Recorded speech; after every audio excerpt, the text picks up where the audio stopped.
Olá, meus queridos. Hoje nós vamos falar sobre a formação do mundo grego. Na última aula off, vocês já fizeram a leitura do capítulo, né, de um trecho inicial do capítulo, que falava um pouquinho sobre o conceito de antiguidade clássica, né? Quando nós falamos lá da divisão da história, né? Quando nós falamos daquela divisão tradicional da história que divide a história da humanidade em períodos, né? E que esses períodos estão sempre relacionados à história europeia, por isso que a gente fala que era é uma divisão eurocêntrica, porque considera apenas os fatos, né? Os acontecimentos da história europeia como acontecimentos importantes e que acabam norteando os estudos. Mas quando, né, fizemos a crítica a essa divisão da história, mas ainda assim, quando nós falamos dessa divisão, nós dissemos que esse período que vai lá desde o surgimento da escrita, em mais ou menos 4.000 anos antes de Cristo, até o século V, com a queda do Império Romano, é o período que nós chamamos de História Antiga ou Antiguidade. E dentro desse grande período conhecido como História Antiga, nós temos a Antiguidade Clássica, que se refere de maneira muito especial aos acontecimentos, ao desenvolvimento da civilização grega e da civilização romana, que são as duas civilizações que nós vamos começar a estudar. Nós começaremos pela grega e em seguida vamos falar sobre a civilização romana, tá bem? É claro que a antiguidade, ela não aconteceu da mesma forma em todos os territórios. Aquilo que estava acontecendo na Grécia, no período que vai lá, né, do século XII antes de Cristo até o século VIII antes de Cristo, quando se desenvolve, né, a civilização grega, e aí até um pouco mais para frente, e mesmo durante a civilização romana até o século V, o que acontecia na Grécia não estava acontecendo da mesma forma na África, ou não estava acontecendo da mesma forma aqui na América, entre os povos pré-colombianos que nós já estudamos. Então, aquilo que a gente chama de antiguidade clássica, ela está se referindo a um lugar específico que é a Península Balcânica e a Península Itálica, onde se desenvolvem a civilização grega e a civilização romana. Está bem?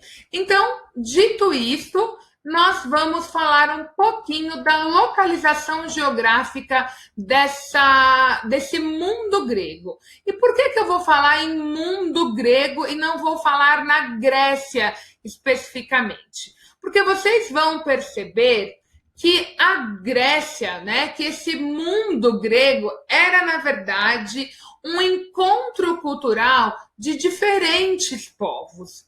Vários povos habitaram o território grego e formaram cidades independentes. Nós já vamos falar delas, que, aliás, nós já falamos das cidades-estados, né? Mas eles tiveram uma formação diferente.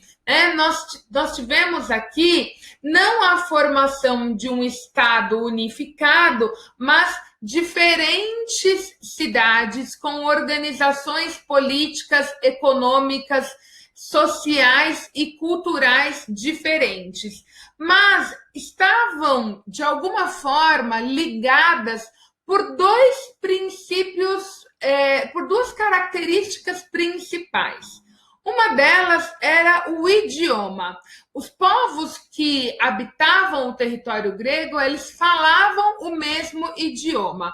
E, em geral, eles tinham as crenças muito próximas, eles tinham uma religião muito parecida. Era uma religião politeísta, era uma religião onde eles faziam oferendas, onde eles faziam festas cívicas, né?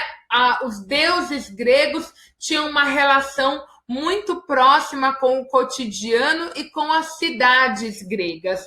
Então, esses povos estavam unidos pelo idioma e pela religião, mas os aspectos políticos, econômicos eram independentes, como a gente vai falar agora. Esse aqui é o território que ocupado pelos gregos. Nós falamos que esse território está localizado na Península Balcânica, e vocês podem reparar aqui comigo, ó, onde, né, estão todos esses desenhinhos aqui, ó, que eu estou passando aqui com o mouse, formam o território grego. De maneira que vocês vão perceber que tudo aqui que está em azul, ó, é mar, né? Quem já teve aí o prazer de visitar a Grécia, conhecer as ilhas gregas, sabe que o território grego, ele é banhado aí, né, pelo Mar Jônico de um lado, pelo Mar de Creta, pelo Mar Egeu. É um lugar de muito sol, de muitas praias, né? E esse território era dividido, então, no período da Antiguidade, em 3 territórios específicos. Esse pedaço aqui, ó, era chamado de Grécia continental. Por quê? Porque a maior parte de terra firme estava aqui na Grécia continental. Era o pedaço do continente, tá? Por isso era chamado de Grécia continental. Aqui, ó, embaixo nós temos, aqui, ó, entre o Mar Mediterrâneo e o Mar de Creta, uma grande ilha, que é a ilha de Creta, chamada de Grécia insular, porque é a presença aí, né, dessa ilha grandona e desses vários conjuntinhos aqui de ilhas, tá? Então, quando a gente olha lá os pacotes de viagem, tem lá o pacote Ilhas Gregas, né? Então, as ilhas gregas fazem parte aí da Grécia insular, tá? E por último, a gente tem uma faixa aqui, ó, bem no litoral, né? Uma faixa litorânea que era chamada de Grécia Asiática, tá? Então a gente tem aqui, ó, Grécia continental, a parte formada pelo continente, a Grécia insular, que era formada pelas ilhas, né, pela ilha de Creta e as outras ilhas menores aqui, espaçadas pelo Mar Egeu, e pela Grécia Asiática, que era essa faixa litorânea aqui no território asiático, tá bem? Quando vocês olham ainda nessa imagem, vocês conseguem, dá pra gente observar que o mapa, ó, ele tá cheio de ranhuras, né? Ele tá cheio de desenhinhos aqui, ó. E esses desenhos no mapa aqui, ele não é liso, vocês estão vendo, ó? Não é à toa, tá? Ele tá fazendo uma referência ao relevo, à característica geográfica do território grego, que era um território marcado por muitas montanhas, tá?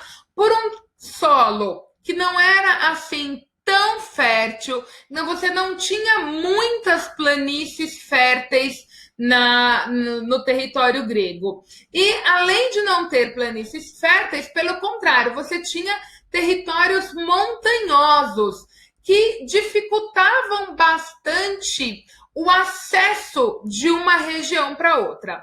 Além disso, a gente pode observar aqui, ó, se a gente se aproximar aqui do mapa, a gente pode observar que além, né, da presença aí muito forte dos mares, né, do litoral, a gente percebe que o território grego, ó, ele é todo recortadinho, tá vendo, ó?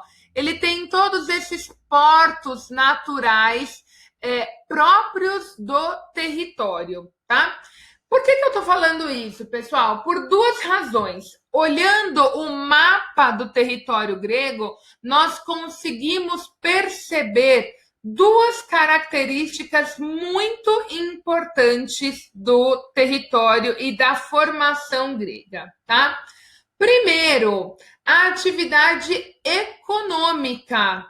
Que atividade econômica será que é desenvolvida no mundo grego? Quais serão as principais atividades econômicas desenvolvidas no mundo grego? Essa é a primeira pergunta que você vai responder com base nessa videoaula. Você vai responder no seu caderno. Quais são as principais atividades econômicas desenvolvidas no mundo grego? E o próprio território já dá uma dica para nós. Porque se eu tenho a presença aí de tantos oceanos, né? Eu vou ter uma habilidade com as atividades relativas ao mar, à navegação, muito grande.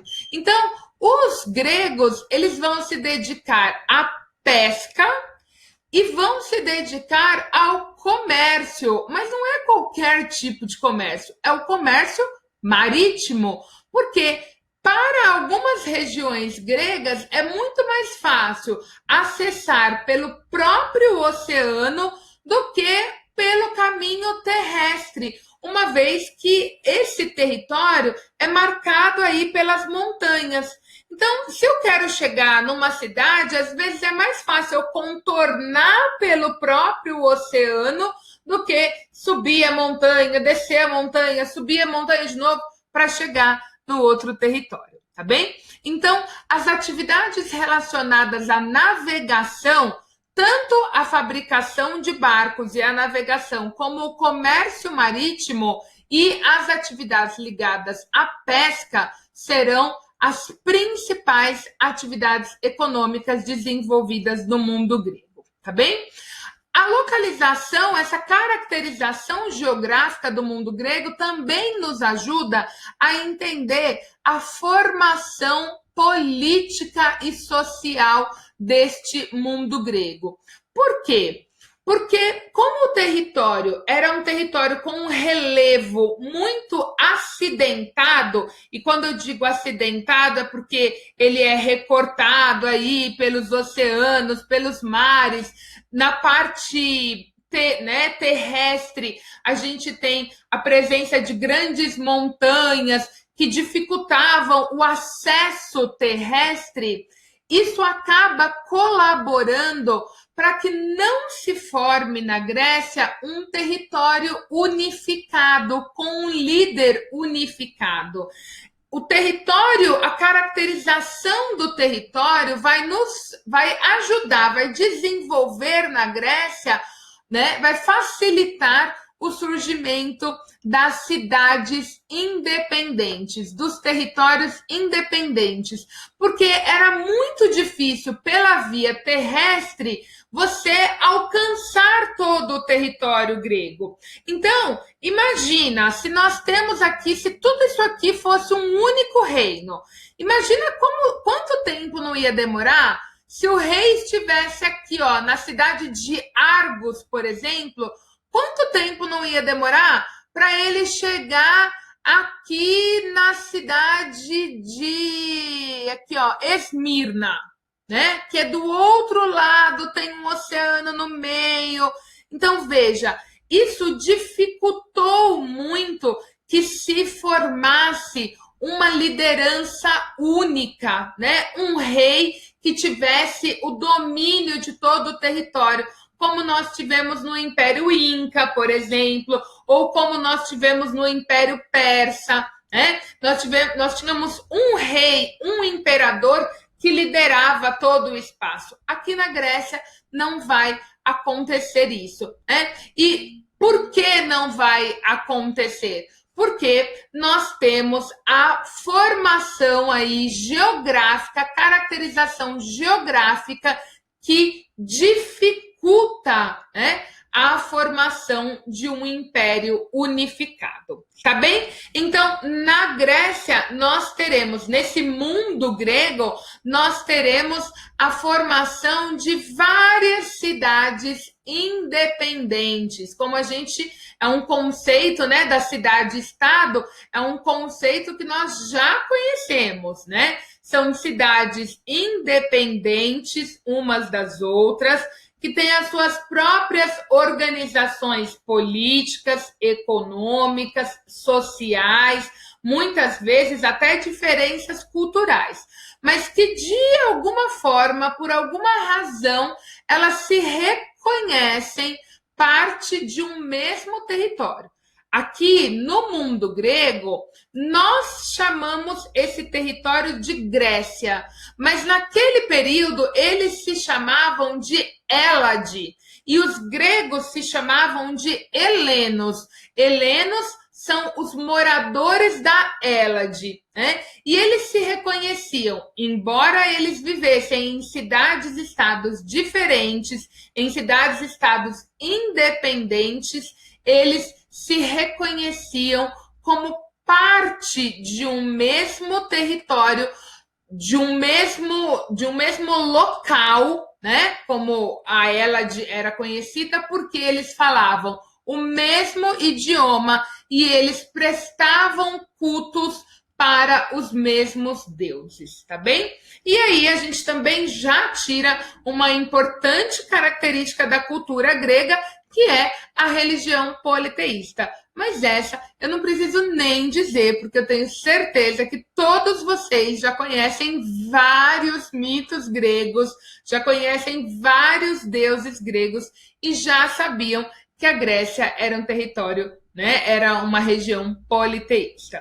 Tudo bem, pessoal? Então, fica aí a nossa videoaula de hoje falando sobre a localização e a caracterização geográfica da Península Balcânica, onde se desenvolve uma das civilizações mais interessantes que a gente estuda durante a antiguidade. Tá bem?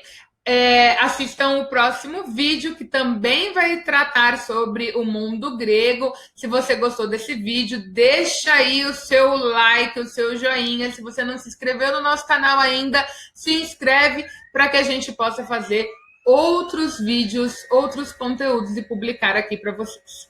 Tchau, tchau, pessoal!